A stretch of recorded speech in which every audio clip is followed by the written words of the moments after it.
Is a little jank kind of a good thing? You gotta accept a little jank to do something fun and creative, I think. The director of Avowed has had an interview with MinnMax, the YouTube channel that talked to her and posted a 13-minute or so video asking questions and going into some good detail about what to expect out of Avowed and how the game itself is janky, which is not a great look coming out of something that should be, hey, I'm excited about this game.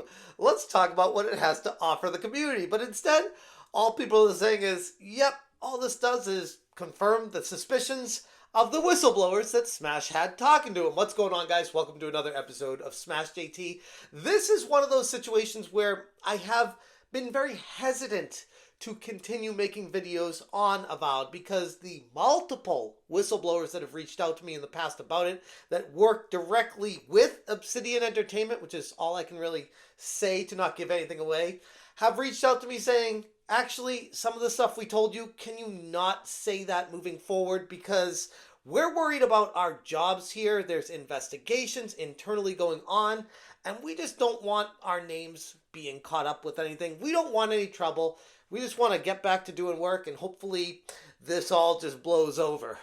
And then Carrie Patel goes on this interview and confirms basically everything they told me. And I'm like, well, what am I supposed to do? Not say this?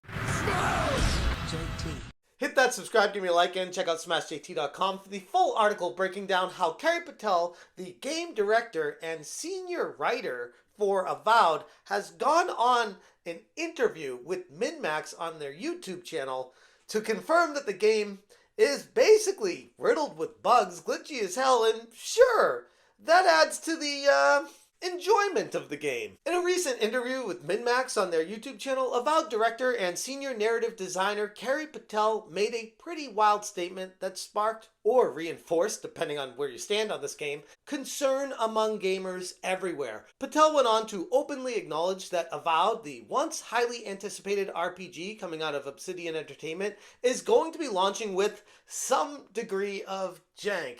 The kind of unexpected glitches that can and do seriously interfere with the overall gameplay experience. And this is like the quintessential, it's not a bug, it's a feature argument. And that doesn't really work in the modern day of gaming. Is a little jank kind of a good thing? You gotta accept a little jank to do something fun and creative, I think. While I can appreciate the honesty in that quick clip there, it does speak to a much broader issue going on with the situation at Avowed and how that MinnMax seemed to cut what she was saying. I would be very curious to hear what the full answer was, because I got a feeling it didn't sound great. Is a little jank kind of a good thing? You gotta accept a little jank to do something fun and creative, I think.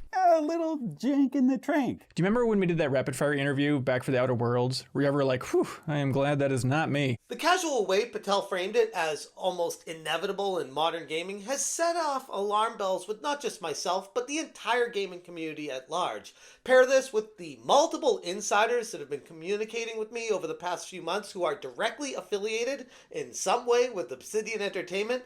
There are fairly low expectations for how this game is going to be received overall by the entire gaming community at large. And again, like I started at the open with this, I can't really speak specifics, but the people that I talk to that have played Avowed and have a lot of experience with it weren't very excited about the future prospects and review scores coming out of it. Patel goes on to attempt to explain how a little jank is necessary for a fun and creative experience, implying that the bugs are actually somehow features, part of the charm when it comes to massive RPGs, which I gotta be honest, couldn't help but chuckle when I heard that, considering the recent industry trends of launching completely broken, incomplete games. Her statement with MinnMax feels far less like playful jokes and far more like attempting to soften the inevitable blow for what sounds like is going to be an extremely deeply flawed product when it finally releases. Now, could they patch it and fix it up down the road? Sure. But the game comes out, as of recording this, next week. In addition to being a guest being interviewed on MinnMax's channel, I noticed when doing research for this video that Carrie Patel seemed to be going on any channel on YouTube and gave off some strong Tommy Tallarico vibes, seeing as it didn't even seem to matter how many subscribers a channel had. I mean, there were some channels I was finding her interviewing under 2,000 subscribers, which on the surface, hey, that's great. Good for her, giving these smaller channels a chance for the attention. But I think the problem with doing that is it speaks to a much larger issue. She's clearly very desperate to try and get the word out for this game any way she can, and major channels don't care about it because of what they've been seeing leading up to this. And because of that, we have Carrie Patel defaulting to, overall, smaller channels just trying to get the word out there. Sure, there are some larger channels that interviewed her as well, but I just saw this as something that was odd that stuck out to me. And while I've said I'm not able to verbatim repeat what one of my insider whistleblowers told me, the comment by Gajin kind of speaks to what the concerns are. And they said on Twitter, "It's been so many years saying women needed to be in charge while running off the ones who were because they weren't woke enough." And then in parentheses, Amy Henning, ... doesn't seem to be working out very well. And again, according to my insiders, it doesn't seem like there's a potential big future prospect in it for this one Carrie Patel. And that's really all I'm allowed to say at this point because it doesn't give too much away. But at the same time, I think even Obsidian is realizing that they made a grave error in putting this person in charge. Fans have reason to worry that Avowed is going to suffer the same exact fate that's plagued other similar titles in recent years, overpromising, under-delivering, and left to patch its problems long after release. Not to mention how they go on to talk about how she built this game as the train on the tracks and building the tracks as the train is moving is probably not a great sign for what the final product is gonna be. What's a phrase that you said like 5,000 times during this game's development that only applies to this game's development? Oh, goodness. Oh, not that one. We're building the tracks while the train is moving forward. Isn't that kind of every game? Said no one about any game ever.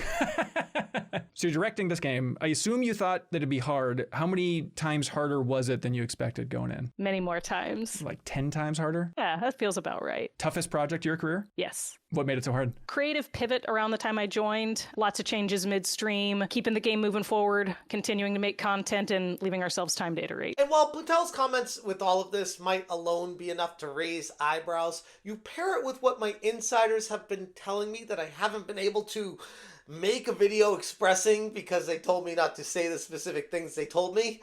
I gotta be honest, I am pulling down any hype levels that I had for this game, even below what I had after covering Matt Hansen. The sources, who of course asked to remain anonymous, paint a troubling picture for the game's current state, and the studio's overall direction as well. I'm bound by confidentiality, of course, so while I can't disclose specific details, the general consensus that I've heard among these insiders is clear. Avowed is simply not living up to internal expectations. The biggest damning info that I've heard, even from those working intimately on the game, they don't seem to have much confidence in it whatsoever. Adding to that, making matters even worse, Obsidian's art director, Matt Hansen, has been exposed by multiple individuals who know him personally for fostering what's been described to me as an extremely toxic workplace culture. According to the sources, the studio's morale is nowhere close to what you'd expect it from a team working on a supposed flagship RPG in their pre-existing Pillars of Eternity universe. Now, given everything that I'm hearing, this is kind of seeming like a suspicious launch of how Avowed probably isn't going to sell many copies, and it's almost like they know that going into it, which is why it's going to be a day one Game Pass, where Microsoft is kind of building these games as, sure, they're not going to be complete, full feature, and everyone's going to have a great time with them, but you can just play it, try it out on Game Pass, and the studio will get paid based off of people playing it from that. And it's almost like Obsidian is just falling back on, sure, at least we'll get money from Game Pass. Given everything I've been hearing, Avowed feels suspiciously like it's a title that's been developed with Game Pass in mind. A game designed to attract curiosity clicks to play it without much expectation of long-term player investment. Game Pass is the ultimate double-edged sword in this regard, though. It's great for accessibility to play games on the cheap, but then again, it also provides a safety net for studios to release less polished experiences. With Avowed, Obsidian and Microsoft seem to be banking on gamer curiosity over actual game quality, knowing that most gamers won't actually buy the game to play it outright anyways. So I guess this is just a buyer beware video for anyone that was planning on getting this game, especially around launch, specifically on launch day. I would highly recommend waiting, especially for this game. Don't pre-order it, and listen to whatever reviewers or YouTubers that you trust that will be playing this game to showcase it to you, for them to expose it and say, is it worth it for your time or not? Because everything I've been seeing is, sure, it could be a entertaining experience if you can put up with the issues surrounding it. And how deep those go, it sounds like it's even worse than I thought in the first place. Anyways, I'm going to leave it there. If you guys want more information, check out smashjt.com. I will link this article in the description below. If you appreciate what I'm doing, hit that join button. Thank you so much for watching, and as always, you stay smashing. Do you know if Todd Howard's played Avowed yet? I have no idea. If he played it, would you want to hear his brutally honest feedback? Sure. He can't hurt you. Okay, I'm all the way over here.